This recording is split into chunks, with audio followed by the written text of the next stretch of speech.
對於《進擊怪談》，我始終持有一個和豆瓣評分不符的判斷，6.4分，7300餘人評價，這個分數對他來說並不公平。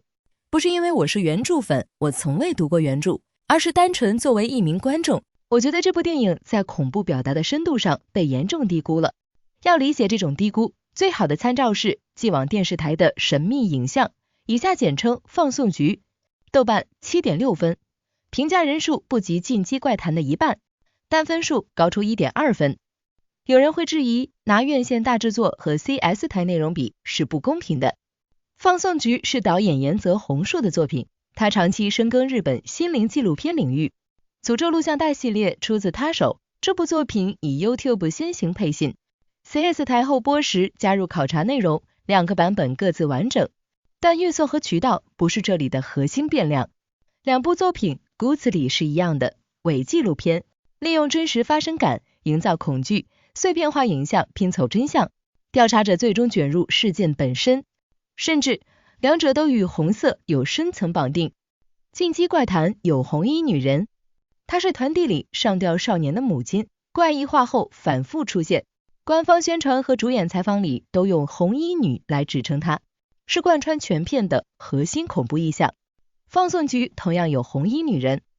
而放送局的结局映像需要用紅色透明片才能看到隱藏內容。紅色在這部作品裡不只是視覺元素，它是解開謎底的鑰匙。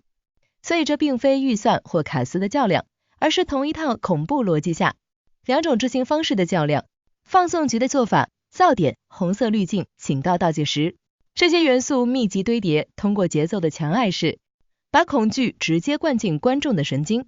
技術上相當熟練，但方向是被動的，它替你決定了現在該害怕。進擊怪談只是把不對勁的細節放在那裡，等你的大腦自己發現。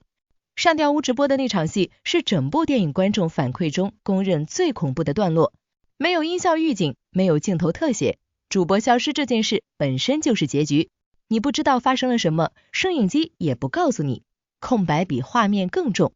這種主動聯想比被動接受恐怖畫面後勁更長。當然 6.4 分有它的现實原因，負面評論集中在一點，後半段怪物出現，氛圍崩盤，前後觀感撕裂。這個批評成立，但偽紀錄片在怪物實體化上有結構性困境。女巫布蘭爾從頭到尾沒有讓觀眾看清女巫的樣子，偽紀錄片的真實感建立在攝影機只能拍到有限的東西這個前提上。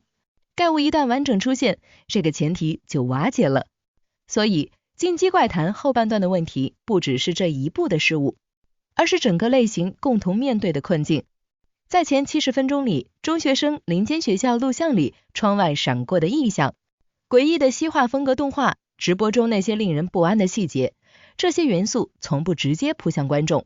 像碎片一樣散落，讓你不斷自我懷疑，剛才那個細節，我是不是漏看了什麼？後半段的失控和前半段精心構建的東西是兩件性質不同的事。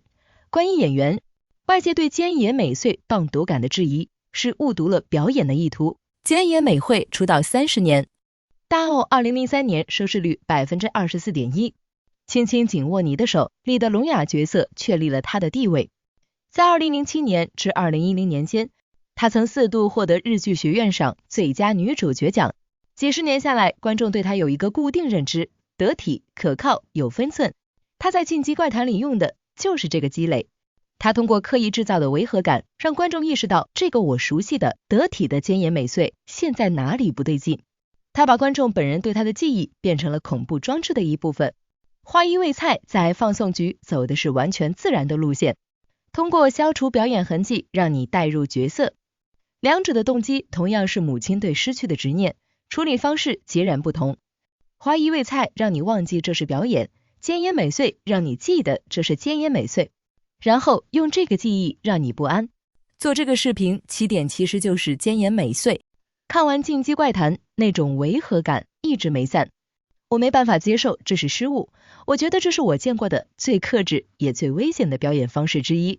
所以有了這個視頻，進擊怪談後半段的遺憾是真實的，但它在恐怖敘事邏輯上完成的事情 6.4 分裝不下。你覺得後半段的崩盤真的足以否定前70分鐘嗎？